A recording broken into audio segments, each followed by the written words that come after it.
Hai, Assalamualaikum, kembali lagi di channel aku.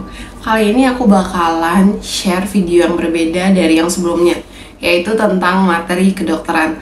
Buat kalian yang nonton video ini, jangan lupa like, comment, share video ini, and subscribe ke teman-teman kalian. Semoga video ini bermanfaat. Kali ini aku bakalan bahas tentang anemia. Anemia ini banyak banget masuk ke soal UKM PPD sama P3K yang aku temui. Untuk anemia itu kita bakalan lihat ukuran dan warna. Untuk ukuran itu SITER. Untuk SITER itu ada MCV.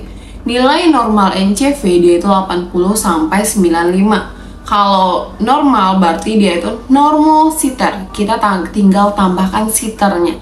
Kalau dia itu 80 kurang berarti dia itu mikro SITER. Kalau dia itu 95 berarti dia itu makro SITER. Sedangkan untuk warna itu ada krom. Nanti dia itu ada MCH.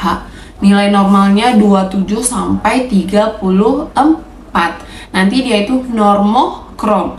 Kalau dia itu di bawah 27, dia itu hipokrom. Kalau lebih dari 34, dia itu hiperkrom. Lalu di warna ini juga ada MCHC. Nilai normalnya itu 31 sampai 37. Nah, untuk yang pertama kita bakalan bahas tentang MCV yang turun, MCH yang turun. Berarti dia itu mikrositer sama hipokrom. Nah, di mikrositer sama hipokrom ingat aja ya jembatan keledanya. Fetal cedera kronik. Ada 4 penyakit. Fetal cedera kronik. Untuk V itu defisiensi Fe. Biasanya faktor resikonya bumil, busui, sama adanya pendarahan kronik. Untuk pendarahan kronik, dia itu pendarahannya sedikit-sedikit tapi sering. Salah satu contohnya pada pasien yang ulkus lambung. Nanti pasiennya bakalan melena, lalu ada hemoroid, yaitu darah menetes saat buang air besar, cacingan, sama menoragi, headnya itu panjang. Nanti khasnya itu gejala klinisnya itu nanti dia itu sponile, kukunya seperti sendok. Lalu kelosis itu ada radang di sudut bibirnya.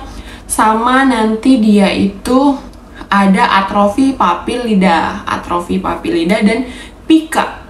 Nah, untuk pemeriksaan penunjangnya nanti dia itu bakalan tadi MCV MCH-nya turun, serum ironnya turun, cuman yang meningkat itu TIBC. Sama serum ferritinnya turun. Ini nih paling tepat kalau udah dikatakan serum ferritinnya turun.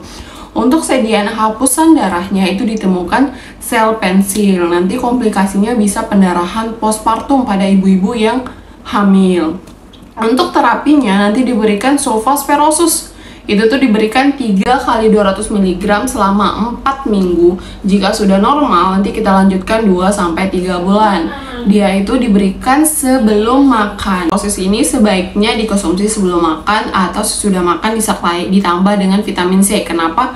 Karena untuk penyerapan si sulfosperosus ini baik dalam keadaan asam, lambungnya asam. Dia itu tidak boleh berbarengan dengan teh, susu, sama antasida karena itu bakalan mengganggu proses absorpsi dari sulfosperosus.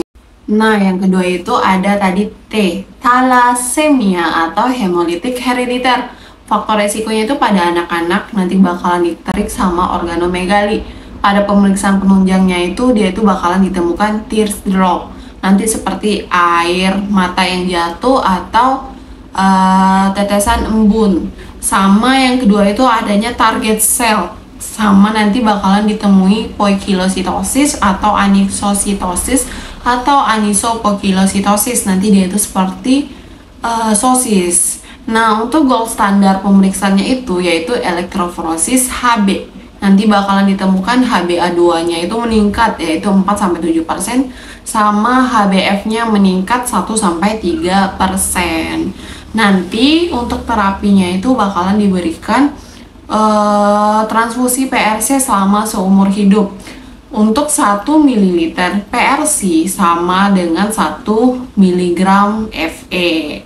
Nanti pada thalassemia berat itu bakalan mukanya itu seperti muka tikus, facies coli. Untuk terapi tambahannya bisa diberikan kailase, besi atau deferoxamine atau DFO 3-5 liter. Yang ketiga itu tadi ada sideroblastik. Nanti bakalan ditemukan sel sabit sideroblastik sama cincin sideroblastik. Untuk penyakit kronik itu dia itu MCV-MCH-nya bisa turun, bisa normal. Nanti aku bakalan bahas di yang MCV dan MCH-nya normal untuk penyakit kronik. Oh iya, aku lupa, untuk thalassemia itu antidotumnya itu adalah ICA. Kalian ingat aja ICA, Iron Chelating Agent. Selanjutnya itu MCH dan NCV-nya normal, berarti normositer, normokrom. Nanti kalian tuh ada jembatan keledanya. PHP gagal atau PHP gagal. PHP gagal aja. Untuk P pertama itu pendarahan akut. Misalnya itu pada pasien yang KLL. Nanti dia itu fraktur terbuka, ruptur arteri atau ruptur vena. Terapinya itu kita langsung resusitasi cairan sama transfusinya itu whole blood, yaitu darah segar. Yang kedua, PH, anemia hemolitik. Nanti untuk anemia hemolitik ada pemeriksaan namanya KUMTES. Untuk KUMTESnya, jika KUMTESnya negatif, itu non-imun. Kalau KUMTESnya positif, dia itu autoimun. Untuk KUMTES yang negatif, non-imun, itu ada malaria. Untuk malaria dia itu didapat thalassemia herediter, tadi udah aku jelaskan, pasiennya ikterik, organomegali.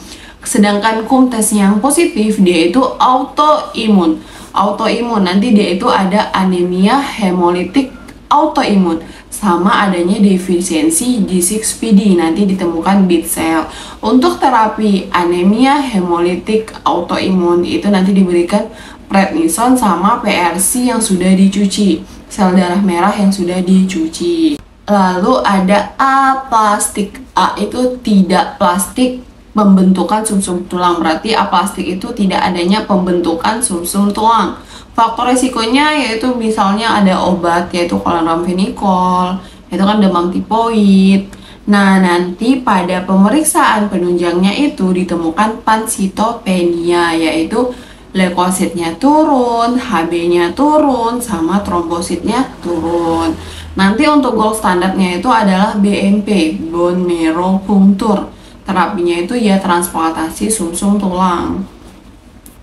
Untuk yang keempat itu penyakit kronik. Nah, untuk penyakit kronik ini faktor resikonya pada pasien-pasien yang DM, TB paru, rheumatoid arthritis, sama HIV.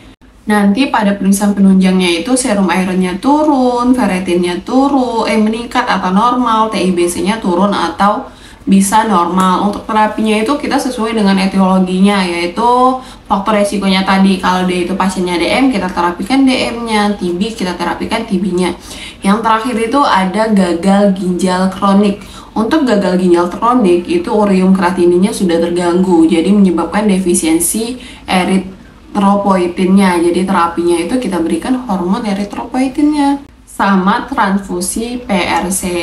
Lalu yang terakhir itu ada makrositer, yaitu MCV-nya yang meningkat. Nanti di makrositer ini ada defisiensi B9 asam folat sama defisiensi B12 ya nikobalamin.